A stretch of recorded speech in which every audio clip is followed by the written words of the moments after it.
Detroit sucks! Detroit sucks! Hello, everyone. Welcome into another edition of Just Another Year Chicago. My name is Tony Sapita, and I am joined again by White Sox expert and my season ticket partner, Jason Frank. How you doing today, Jason? Doing great. Baseball is back, baby. Baseball is all the way back. Today, we're going to be recapping the opening series against the Detroit Tigers, hitting on the hot start of Andrew Vaughn, and a little preview of the coming series, because these might be some interesting ones. We could be a different feeling on the next podcast. I'll put it that way. So, all right, let's kind of just jump into it. We'll do a quick recap, or we'll do a recap. Might not be quick. I apologize, but we like talking baseball. That's what we like talking about. That's what we do. That's what we do. So, game one, first game, obviously the White Sox lost that game. We all know that. We all know what happened. So, kind of a little just news in general around it. Moncada, right before the game, day before, maybe hit the injured list, and he will be out, I think, until June. I think I saw Something like that, at least for a bit. So that was a weird he little just injury. Looks like a guy that doesn't heal fast, but that's what they say. I know, and it sucks too, because he really has started to come into his own when he plays. It's just when he plays, you know. Right. So Jake Berger, good for him though. Happy for him. He's gonna get a bunch of starts at third base, and then Danny Mendick. He'll be playing second, I think, typically, and Josh Harrison, when Danny Mendick is playing, will be playing third. So Josh Harrison had a good start too. So I'm not freaking out yet, but it is definitely something to potentially be worried about as the season goes on. Giolito dominated. 4 innings pitched, 1 hit, no runs, 2 walks, 6 strikeouts. However, he did get hurt, and I wrote down look-up injury, didn't look it up, something with his abdomen. And I think it's a couple weeks, 2 weeks, I think, looking at recovery time. Yeah. My theory is he put on 15 pounds in the offseason. Body wasn't ready. I don't know. I think that could definitely be the case. Well, that's the thing, is you're going to see a little what's the word? A little pattern developing, not just with the White Sox, but with a bunch of teams. Is a lot of players, specifically pitchers, getting hurt early this season just because they didn't have all that time to ramp up with the lockout and everything going on. So moving on from that, though, positive news. Eloy had the first hit of the Chicago White Sox season. He drove in Abreu, who got on from a walk, not a hit. So that's why it's the first hit. AJ Pollock had a great game at the plate. He was 3 for 5 with a double and an RBI. Bennett Sousa, awesome start to the year as a reliever. Oh, yeah. Been great. That's kind of a name that he's been kind of, if you're really watching every game, you've probably heard his name thrown around out there, but he's going to be definitely picking up some innings this year. Definitely. Kendall Graveman just still killing it. He was killing it in spring training. I swear he pitched every spring training game. Still killing it. Did a great job. Aaron Bummer. So this is where it all unraveled in the first game. And again, this can be positive. We're going to end a little positive recap here, because we did end up winning the next 2 games, but Aaron Bummer got into a little trouble in the 8th inning. Then Liam Hendriks came in. So it wasn't Liam Hendriks' fault initially, the situation he was given, but he did give up 2 runs. They were charged to Bummer, but Liam Hendriks was in the game for those runs. So it was 3-3 going into the top of the 9th. Andrew Vaughn, the guy we're about to talk about, hottest start in the world, hit a home run in the top of the 9th, absolutely crushed it. So that was kind of okay. Phew. Liam Hendriks is going to come back out for the 9th. We're good. No. Hendriks gives up that game-tying run, and then he gives up a triple to, I believe it was Austin Meadows. And then Baez flies to right with 2 outs. And that's why I mentioned AJ Pollock's great game at the plate, because he then misplayed the ball. It hit, I think I've officially decided it hit the wall first, then his glove, and then bounced away. Because I thought it was the other way around. Yeah, I thought it was the other way around when I first saw it. So it allowed the game-winning run to score, gave, unfortunately, Javy Baez the walk-off hit against the White Sox. They mentioned it again today. I was watching the Tigers, Red Sox. So the Sox did lose that game 5-4. However, that's where the bad news, for the most part, stops, except for also AJ Pollock. There is some bad news on him. But I'm also not too worried about it, because we had it's weird. Sorry, I'll let you get into your game recap here in a second, Jason. It's kind of cool in a weird way seeing, okay, our starters getting hurt, but then these guys, Jake Berger, that's how Andrew Vaughn ended up, getting his now regular, probably starting job, is these guys get hurt, and these young guys that we've built from scratch get a chance. So, Jason, why don't you get into game 2? Yeah. You mentioned Javy Baez. I thought I just hated him in the Cubs jersey, but I guess I just hate him because didn't like him anymore in a Detroit jersey. No. But game 2, I think the highlight would be how well Cease pitched, and humble brag, I did say he'd lead the league in Ks. He had 8 through 5 innings. Mentioned him Bennett Sousa. Sousa. I think it's a Sousa. I think it's Sousa. I think that's Okay. Sousa, right? Yeah, Oh. I think so. He came in, pitched an inning and a third, and didn't give up a run. I mean, in his first 2 games, I don't think he gave up a run. So I'm sure we'll see him a lot this year. And it's a long season, but if everyone's healthy, I think Cease would be the 3rd person in our pitching rotation, and that is scary when your 3rd person in 5 innings puts up 8 Ks and lets in a run. So I know it's Detroit, but it was a good start for him. And then hitting wise, Eloy and Andrew Vaughn had a few runs. We'll talk about Vaughn later. But then have to mention it. We got to see Grandal's sweet bat drop. Yep. I missed it. It was beautiful. It just brings back so many memories. Oh, it's absolutely beautiful. He knows it every time when he hits a home run. I've never seen anything like it. It's beautiful. Unfortunately, he won't have a chance to hit the goose in the Goose Island section, but I don't know why I always picture his home runs that direction. But Sox had 10 hits in the game, so it seems like the bats are right where we left off. And then you kind of mentioned it, Tony Pollock got hurt, but it doesn't sound too serious. He wasn't even going to be at the home opener anyways because his wife's actually scheduled to have a baby. So hopefully he comes back with some of that dad strength and picks up where he left off. So, I mean, if we're going to miss him for a game or two, I hope no one gets injured, but it's the time to get injured. Yeah, absolutely. It's gonna be like Fred Van Vliet that the year he came back at the Raptors won the title. He was struggling, left to see his kid get born, or his kid gets born, and all of a sudden he's the final, nearly the finals MVP. He wasn't that. I sure hope so. I know he only played 1 game, but I like what I see so far from him. So now we got game 3. Absolutely, yeah. AJ Pollock, he did have a good, like I said, it was good game at the dish. It's first game of the year. It's tough. He's got that. I think he just didn't know the wall was coming. If I'm going to really give him a way out on that one.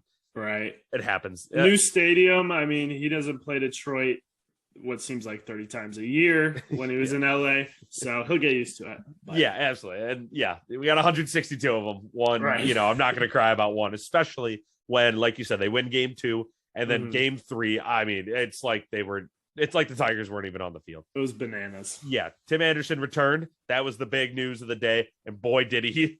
Knew Tim Anderson was back. You watched that game. They won the series 2-1. They won that game 3, 10-1. Had 12 hits, no errors. I think the Tigers had 2 errors in that game. It was just maybe 3. Yeah. It was a very sloppy game by them. And they're not a bad team. So that it's nice. It actually makes me feel better. They beat the Red Sox tonight when we're recording. Like I said, it's nice to see that the Sox can kind of beat these teams that are getting better, especially in their division. They still, everyone knows who daddy is still. So Kopech had a good outing. He got into a lot of full count situations, which really ran up his pitch count. He threw 42 pitches through 2 innings, but he only gave up 2 hits, 1 run, 2 walks, and he racked up 3 Ks in those 4 innings of work. You mentioned it earlier, Jason, that these pitchers are not going to go long. That's just not what there's no reason to. And it actually, and with how our bullpens performed, we don't need them to, which is kind of nice. Right. Especially against a team like Detroit, where we don't have to have our guys throwing 7-8 innings, even later on, Yeah. And especially with how, the bats ended up performing, that definitely took a lot of pressure off. Speaking of the bullpen, though, they threw 5 innings of scoreless and hitless baseball, which is, clap it up for the boys. Well that was incredible. The star of the day has to be Tanner Banks, who after 8 years, potentially 9 years, I didn't do the math exactly, but 2014 is when he started off in the minors. He finally pitched. He pitched the 8th and the 9th, no hits, no runs, 2 walks, but he had 4 strikeouts in his MLB debut. He struck out. So he struck out the side in the 8th, and then he struck out the first batter in the 9th. I was like, he might strike out all 6. He didn't, but that's okay. Happy for him. Shout out Tanner Banks. Absolutely deserved it. Really earned it over spring, and I'm happy to see it kind of carrying over. And as I call him, Tanner Nolan Ryan Banks. So now to get into the hitting, and then we'll get into our main topic of the day. The top 5 had an absolute day yesterday, or on Sunday, 2 days ago when you're watching. Tim Anderson, first pitch, he saw a double. He was ready. He was saying he wasn't going up to the plate looking to swing first pitch. The dude just grooved a fastball down the middle, so he hit it. Like you can't do that. No, you got to know better than that. Right. Luis Robert then followed up with a single and then stole second. It was a little close, but I mean, he got a great jump. The catcher made a great throw, but Luis Robert, Lou Bob, is just so fast. And then Abreu ended up driving in Tim Anderson, and Robert then scored on a foul out down the right field line. It was like barely in the outfield. Yeah. Again, he is just so fast. I think we're going to see a lot of that this year. TA, Lou Bob getting on base, and then Abreu or Jimenez bringing him in off to a hot start. Absolutely. It was two times through the order in a row. It was Tim Anderson, Luis Robert.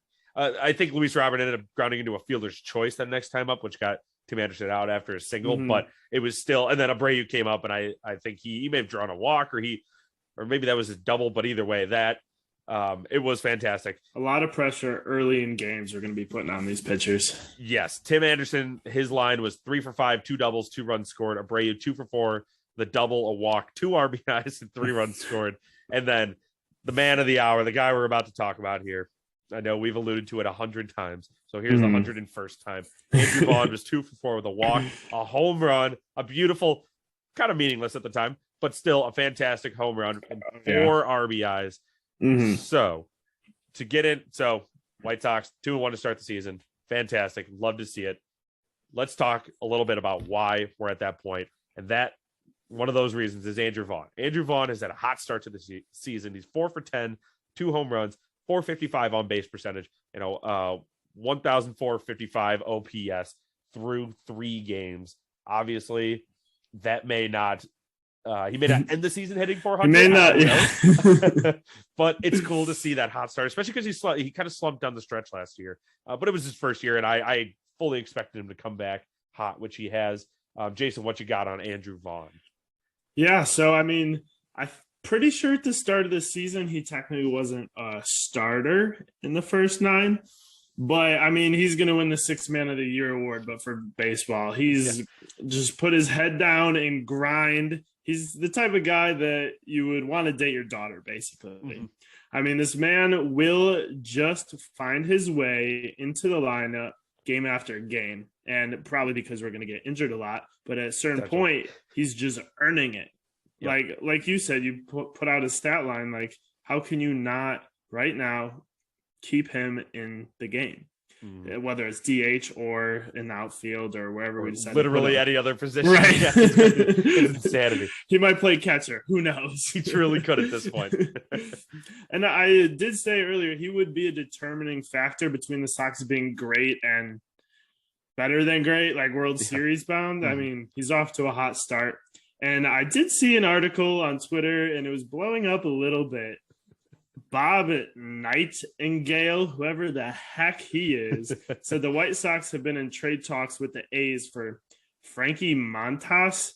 I don't know if the A's just said, like, hey, Andrew Vaughn's good, we want him, but I will say it right now. I put it on Twitter. I will get a tattoo of his face on Bob my Nightingale, butt. to be clear. Bob, not Andrew Vaughn. Yeah. Bob, on my butt if we trade him. For Frankie Montas, I'll give you the qualifier. Yes. One for one. Yep. Absolutely. Yeah, That's if there's any sort of cash that changes hands, it is a dollar doesn't count. Yeah.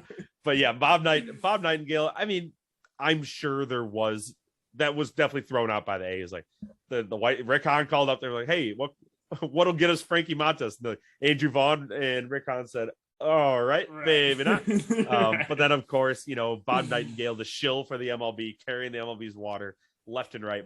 Rob Manfred's little puppet. Of course, he's out there stirring the pot, trying to take down the bad boys on the block, the guys that no one wants to see succeed. They're forgetting about us.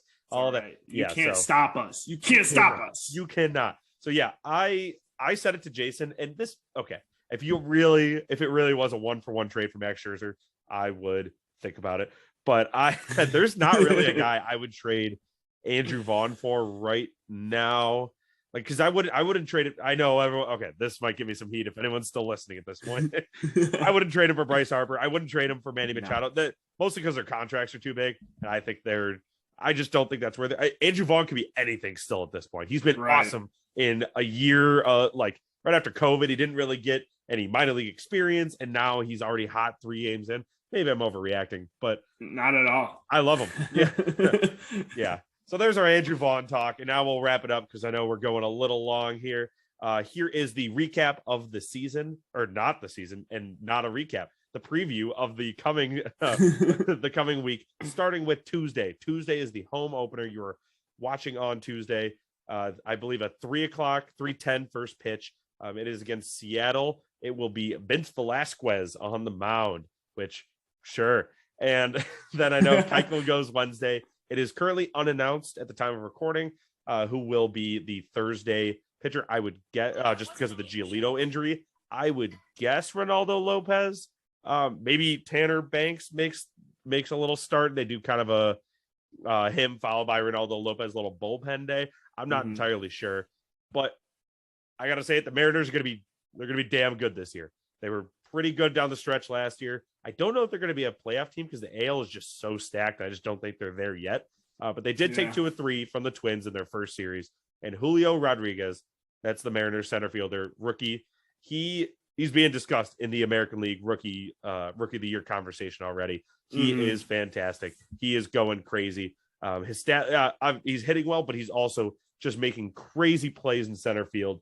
How I would feel about him if I was a Mariners fan is how I would feel, or how I feel about Luis Robert coming up, or Kyle Lewis, their other rookie of the year, I guess. So the Sox basically they got to hit.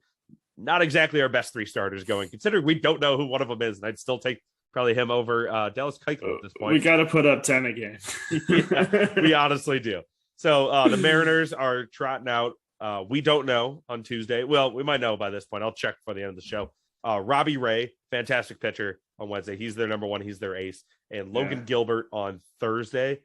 My overall take on this series is don't get swept. Don't get hurt. Don't drain the bullpen. I would love to win 2 of 3. But like I said, they're definitely in a better position to win in this series. And we're kind of in a weird injury spot and everything where I think we might only come away with 1. And I'd be happy with that. It's early in the season because the series I'm looking forward to more is coming up right after the weekend series. Tell us about it, Jason. Yeah, hopefully if we play well, we can easily sweep Tampa Bay Friday, Saturday, Sunday. I know we've got most likely Cease Friday, Kopech Saturday, and Velasquez Sunday. Hopefully we have something about putting up runs on Sundays because we might need it. Yep. But it's hard to gauge where Tampa Bay's at. I mean, they're going to be a good team, but they've won their first 3 games, but they've played the Baltimore O's, the 0-62s probably. Nice. So it's hard to figure out after those 3 games how good they really are. I know they have some great pitching in Shane McClanahan. He's a lefty, though. Doesn't matter. And Corey Kluber. But hopefully we'll miss one of these guys. But either way, if our Brats are staying the way they are right now, it really does not matter who we play. I think we take the series probably realistically 2 wins, get a loss in there, probably on the Sunday with Velasquez. And Tony and I will actually be at the game on the 16th. So hopefully we'll be able to see some of you there. And I cannot wait to just step foot in the stadium, smell that beer and those hot dogs and the cut grass. I just cannot wait. Oh, it's going to be fantastic. We've been waiting for it. Matt Brash, by the way, is the expected starter for the Mariners. I do not know who that is. He's 23 years old. He's young. So I would guess that he has not played much. He has no game log. And I know literally nothing about him. So there we go. Is he a righty or a lefty? He is a righty, unfortunately. That would have been, if he was a lefty, we were hammering the White Sox. I'll tell you that. But with that, that'll do it for this episode of Just Another Year Chicago. My name is Tony Cepeda. Thank you again to my White Sox expert, Jason Frank, for joining me again today. Thanks for tuning in, everyone. Until next time, Southsiders. See ya. See ya.